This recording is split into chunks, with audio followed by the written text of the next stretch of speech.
શકે છે। અહીં વાત કર્યા પછી તરત જ મહારાજ કે એમ લઈ ગયો પાણીનો જળનો લોટો। અહીં તરત જળનો લોટો ભગતે લીધો અને કે હાલો, અને એ બળદ ઉપર પાણી છાંટ્યું અને ઓલા ભગતને કે મોટું અધર કરો એટલે આમ છાપું કરી મહારાજે રેડ્યું। એ જ સમયે એ જ ટાણે એ દેહ મૂકી અને વયો ગયો। મંદિર પાછા આવ્યા, પાછા આવીને ઓલા હરિભગત જે હતા એને એમ થયું કે આ એક ખાલી બળદ માંદો છે, એક બળદ માંદો છે અને આટલો તડકો છે, તો એક એના હારો ઠેઠ અત્યારે હાલીને વાડીએ કેમ આવ્યા, શું કામ ગયા છે એને શંકા થઈ। એટલે એને પૂછ્યું ખરું, શંકાનું સમાધાન કરવું એની ફરજ હતી। એટલે એને પૂછ્યું મહારાજ આમ કેમ આટલે એક બળદ માટે તમે ઠેઠ વાડીએ આવ્યા ને ગયા? તો મહારાજ બોલ્યા, સ્પષ્ટતા કરી, અમે જ્યારે જામનગરથી આવ્યા અને તમે જે 51 બળદનો રદ કરી એ માયલો ઈ બળદ હતો, ઈ માયલો ઈ બળદ હતો। શું કામ ને? તો કે અમારો વચન એને ખેંચ્યો તો અમારી સેવામાં એ કામ આવ્યો હતો, લગારેક સેવા હતી, તો એ જીવાત્માનો ઉદ્ધાર કરવો એ એનું અમારું કામ છે। એટલે શાસ્ત્રો છે ભગવાનના અર્થે જો કદાચ ને જરૂર થોડુંક થઈ ગયો છે ને તો કે મહારાજ કે હું જીવાત્માનો ઉદ્ધાર કરું છું। તો જે કોઈ આપણે જાણી જોઈને આટલી ભક્તિ કરી છે, ભગવાનના અર્થે કરી છે, તો એમાં કોઈની શંકા નહીં કરતા મારું કલ્યાણ નહીં થાય, થઈ છે। પણ જેટલી આપણે ખોટ ભજનમાં કે જેટલે આપણે ખોટ અંદર ન્યૂનતા, તો મારે કે એટલું છેટું રહીશ એ નક્કી માનજો, એટલું છેટું રહીશ। ભગવાન દયાળુ છે, લગારે જો ખાલી આમ આપણે દ્રૌપદીની વાત કરીએ, ખાલી લીર નાખી હતી તો એની રક્ષા એવી જબરી કરી હતી, તો ભગવાનનું જરા કે એને ખાલી બળદનો વજન ભેગો વજન ખેંચ્યો તો મારે કે એ જીવનું કલ્યાણ કર્યું છે। આવા એક બે નથી હો ભગત, આખું શાસ્ત્ર છે। પણ હોય અને જો કામ થઈ જાય તો એટલામાં આપણો તો ઉદ્ધાર થઈ જાય નક્કી માનજો। તો વર્તમાન કાળે મધ્યાહન સૂર્ય છે, અત્યારે શું છે? મધ્યાહન સૂર્ય છે। ભગવાનને સંત દીક્ષાઓ આપી અને દીક્ષિત સંતો કર્યા છે, ማለት કે એ હજી મધ્યાહન સૂર્ય કહેવાય। ત્યાર પછીનો દાખલો બહુ છે, પણ અત્યારે હજી મોક્ષ હાથમાં છે। એમ ગુણાત્માનંદ સ્વામીએ કલમ લખી છે, સ્વામિનારાયણ સંપ્રદાયની અંદર ગુણાત્માનંદ સ્વામી જે મૂળ અક્ષર મૂર્તિ કહેવાતા હતા, ગુણાત્માનંદ સ્વામી એને એ કલમ લખી છે હજી મૂર્યા। એટલે જ્યાં લગી પ્રત્યક્ષ ભગવાનના દીક્ષિત સંતો છે ત્યાં લગી એ જ રીતે કલ્યાણ થતું રહેશે। પણ આશ્રમમાં ખોડ નહીં રાખતા, દ્રઢપણે આશરો કરશો તો। આશ્રયની જબરી વાતો છે, આપણે લાગે ખાલી વાત થાય, અંતકરણને પૂછી લેજો, આપણા અંતકરણને પૂછી લેજો, બીજા કોઈને ન પૂછો તો કાંઈ નહીં।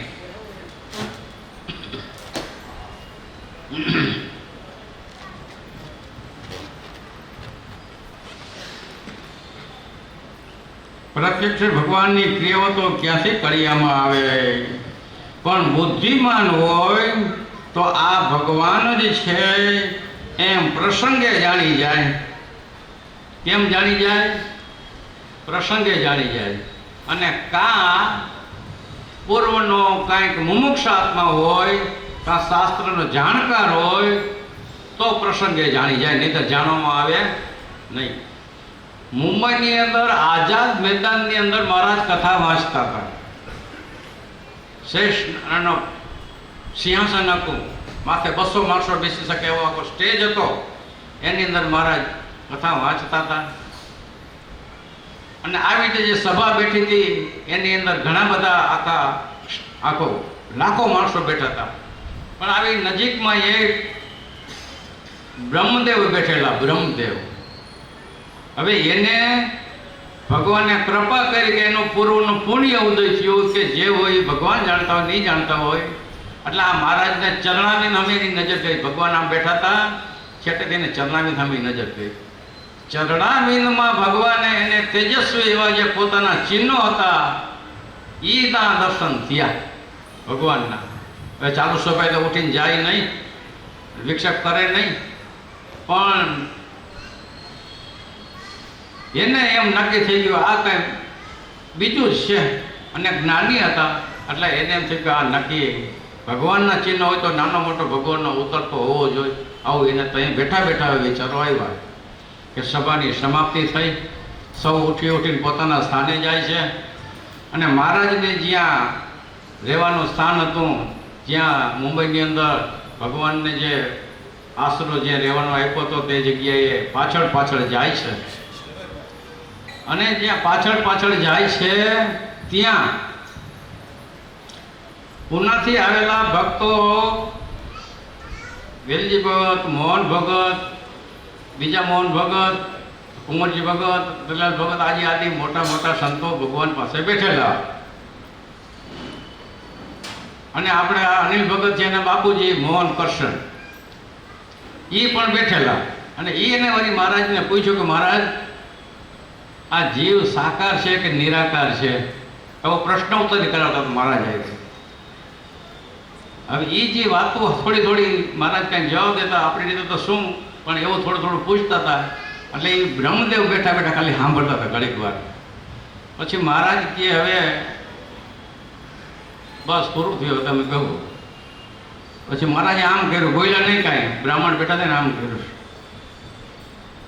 તો પહેલાં તો મહારાજે એને શું પૂછ્યું ખબર છે? એ કે મહારાજ, એ કે स्वामी ये सब जो पंडित है ये कहाँ से आए हैं? શું કીધું? ये सब जो पंडित है वो कहाँ से आए हैं? तो महाराज के ये पंडित नहीं है, हमारा शिष्य है. ये पंडित नहीं है, हमारा शिष्य है. શું કીધું? એને શું કામ નહીં એવું જાણવા મળ્યું? તો કે જીવ સાકાર છે કે નિરાકાર છે એનું પ્રતિપાદન કરવું હોય તો કેટલું ભણીને કેટલા શાસ્ત્રને ફોડી નાખે ને તોય ખબર નથી પડતી કે જીવ સાકાર છે કે નિરાકાર છે. એવી એનું નિરૂપણ થતું હતું. ત્યાં એને એવો વિચાર આવ્યો કે આ કોઈ પંડિત હોય તો જ આ શાસ્ત્રાર્થ આની હારે કરે, નહીં તો કોઈ શાસ્ત્રાર્થ આની હારે કરે નહીં. આ ભગવાન કૃપાએ કરીને એને દર્શન થયા. તો પછી કહે છે તમારા ચરણાવિંદની અંદર મેં કાંઈક ચમકેલું હોય એટલે મને એમ થયું કે ચીન હોય તો કાંઈક હોય, નહીતર કાંઈ હોય નહીં. એટલા માટે મને તમારા ચરણાવિંદના દર્શન કરવા છે. ભગવાનની કૃપાએ કરી ત્યાં એને સભાની અંદર થયા હોય, કૃપા કરી હોય ત્યાં થયા હોય, અને ત્યાં એની દ્રષ્ટિ અહીંયા પહોંચી હોય. પછી મહારાજે બધા પોતાના ચરણાવિંદની અંદર ચિહ્નો છે ને એ બધાના દર્શન કરાવ્યા.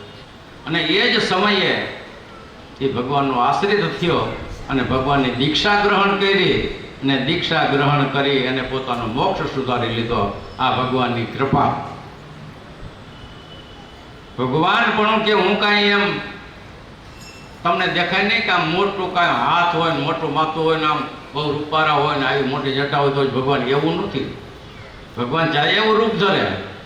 ઘણી જગ્યાએ બાળક રૂપ ધર્યું છે, બ્રાહ્મણનું રૂપ ધર્યું છે, કોઈ ભાઈઓનું રૂપ ધર્યું છે. જ્યાં જેની જેવી રક્ષણ કર્યું હોય છે એવું રૂપ ધર્યું છે. પણ ભક્તને કોઈ દી કષ્ટ પડવા દીધું નથી. આ સુરતની જ વાત છે, ઘણા વર્ષો પહેલાંની વાત છે. ફૂલ કરફ્યુ, કોઈ બાયણે ન નીકળી શકે આવો કરફ્યુ એક વખત. જે તે વખતે પુણ્યની અંદર અમરસિંહ ભગત છે, અમરસિંહ ભગત, ટપુ ભગત પરમાર, એમને કંઈ ભૂતનો પ્રવેશ થયેલો કોઈ પણ કારણોસર, એટલે થાકી ગયા. કોને તેડે ઓને પૂછે, ધૂન કરી, ભજન કરી, બધું કરી, પણ થાકી ગયા, મેળ પડે નહીં કાંઈ. જે ભગત કામ ઉપર ગયા હોય ને, વેલજી ભગત બેઠા છે એને તો કામ ઉપર બોલાવવા જવા પડે. એ આવે તો શાંત થઈ જાય, તો કાંઈ બોલે નહીં, કાંઈ દુકાન કરે નહીં, તો શાંતિથી બે. એ આગળ પાછા ત્યાં તો એની રીતે એને જી બોલવું જેમ કરવું એમ કરતા. પછી એમના બીજા મોટા ભાઈ ખીમજીભાઈ કરીને છે, એ કે હવે મહારાજ પાસે લઈ જાય. અને મહારાજ અત્યારે સુરત છે. તો કે સુરત તો કે કરફ્યુ છે, અહીંયા જવાય કેમ? કોઈ વાત અહીંયા ન પહોંચાય. કે કરફ્યુમાં કોણ નીકળે, કોણ જાય? તમે બે ભાઈ જાઓ હોય તો જાઓ. તો ભગતને કે તમારા ભેગું આવવું જ પડે, કે તો જ થાય, નહીં તો ન થાય. તો ભગત કે હાલો, આગ્રહ કર્યો એટલે ગયા. પુના ત્યાંથી જઈ ત્રણેય ભક્તો અને ઉતરા અને સાંજનો સમય 8-9 વાગી ગયા અને કર્ફ્યુ. ક્યાં જવું, કોને પૂછવું, ક્યાં મંદિર, શું કાંઈ જાણ્યું તો નહોતું, જોયું નહોતું. તો થોડાક લગી ભગત કે હાલો તો ખરા, આમ હાલ્યા જાય આગળ. થોડાક લગી હાલ્યા ગયા. એક નાનો છોકરો એ કે તમારે કેમનું જવું છે દાદા? તો કે અમારે મંદિરે જવું છે સ્વામિનારાયણ. તો કે મેં જોયું છે મંદિર, હું ભેગો આવું કે હું તમારે ભેગો હાલ્યો આવું? આ કર્ફ્યુ છે હો, હું તમારે ભેગો હાલ્યો આવું. મેં જોયું છે કે એ આમ હોરો ગમે ત્યાંથી જ્યાં રસ્તો કર્યો એને અને વાં મંદિર લગી પહોંચી ગયા. વાં જ્યાં મહારાજ પાસે પહોંચ્યા મંદિરમાં, તે મહારાજ અજયના થઈ ગયા. હો કે પણ તમે આવી કર્ફ્યુમાં અહીં લગી કોણ કેમ પહોંચ્યા ગયા? અહીંયા કર્ફ્યુમાં કોઈ આવવા જવાની બધી મનાઈ છે, કોઈ નીકળતું નથી પાડે, તમે કેમ પહોંચી ગયા? તો મહારાજ એક છોકરો એવો હતો, એને એમ કીધું કે મારી અહીંયા આવેલા હોય મંદિર છે, ઓલા મેં મંદિર જોયું છે એટલે મેં ભેગા લાવ્યા. તો કે બોલાવો કે એને આપણે પ્રસાદી આપી. અહીં તરત જ નીચે આવે છે કે છોકરો બોકરો કોઈ નંબરે કાંઈ. હાલો એ કોણ પહોંચાડે મને કયો, તમે કયો પહોંચાડે? કોઈ ન પહોંચાડે. જ્યાં જેવું રૂપ ધરવું પડે ભગવાન એવું રૂપ ધરે છે. જેની સાથે જેમ રમવું ઘટે છે એમ રમે પણ છે, જેની સાથે જેમ જમવું ઘટે એમ જમે પણ છે, અને જેની સાથે જેમ રહેવું ઘટે એમ ઘટે છે. આ ભગવાનની લીલાઓ શાસ્ત્રમાં અનંત છે. પણ આમાં આવ્યું પહેલાં ભગવાનની લીલા કરે છે એ શું કામને કરે છે? તો કે જીવના કલ્યાણને વાસ્તે કરે છે, કોઈ બીજો હેતુ હોતો નથી. આના પુરાવા શાસ્ત્રમાં ઘણા છે. ઘણાને શંકાઓ થાય કે આ ભગવાન શ્રી કૃષ્ણ પરમાત્મા પૃથ્વી પર આવ્યા હતા તો ભગવાનનો અવતાર તો જીવનના કલ્યાણને અર્થે આવે, તો એને પરદારાનો સંગ કેમ કર્યો? આવી શંકાઓ ઘણાને થઈ છે. હવે એ કેની વાત છે? એ થાળ લઈને જાય છે ગોપીઓની. ભગવાન અને દુર્વાસા યમુનાજીને ઓલે કાંઠે, ભગવાન કૃષ્ણ પરમાત્મા આ કાંઠે. પણ દુર્વાસા ઉપવાસી હતા ને, ઉપવાસ ઘણા કર્યા હતા દુર્વાસા ઋષિ. એટલે ભગવાને પોતાનું જે રહસ્ય કેવું હતું એટલા માટે શું કીધું? બધી ગોપીઓને કે તમે એક થાળ ભરી અને દુર્વાસા ઋષિને જમાડી આવો. શું કરો? દુર્વાસા ઋષિને જમાડી આવો. દોડી ગોપીઓ તો ભગવાનની આજ્ઞા થઈ, તરત થાળ તૈયાર કરી અને તૈયાર થઈ ગઈ. કે પછી ભગવાનને પૂછ્યું કે ભાઈ આડા યમુનાજી છે, નદી બે કાંઠે વહે છે, તો અમારે જવું છે તે કાંઠે. દુર્વાસા ઋષિ તો એ કાંઠે છે, તો અમારે અહીંયા કેમ પહોંચવું?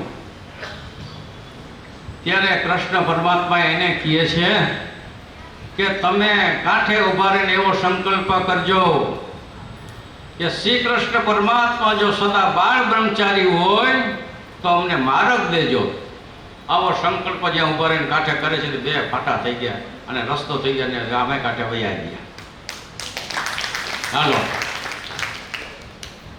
ભગવાન કરતા થકા કરતા શાસ્ત્રમાં પુરાવા છે, પણ આપણે અભ્યાસ હોય તો ખબર પડે.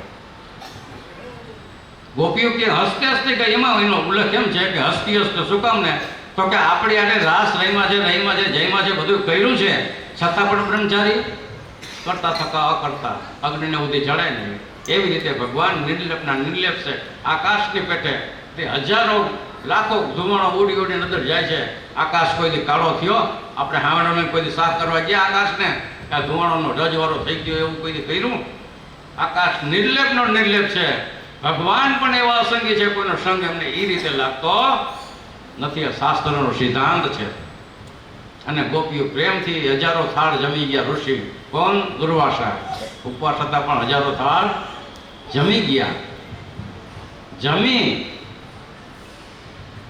અને પાછા જવું તું ત્યારે દુર્વાસાને પાછા પૂછે છે કે આ જે તમે આવ્યા ત્યારે કેમ આવ્યા હતા? કે અમારે જવું છે તો કેમ જવું? તો કે આવ્યા હતા કેમ આવ્યા હતા? તો કે અમે એવો સંકલ્પ કર્યો હતો કે ભાઈ શ્રી કૃષ્ણ સદા બાળ બ્રહ્મચારી હોય અમને માર્ગ દેજો. એટલે અમે માર્ગ થયો એટલે અમે આવ્યા. તો કે હવે તમારે જવું હોય તો સંકલ્પ કરજો કાંઠે ઉભા રહીને કે ઋષિ સદા ઉપવાસી હોય તો માર્ગ દેજો.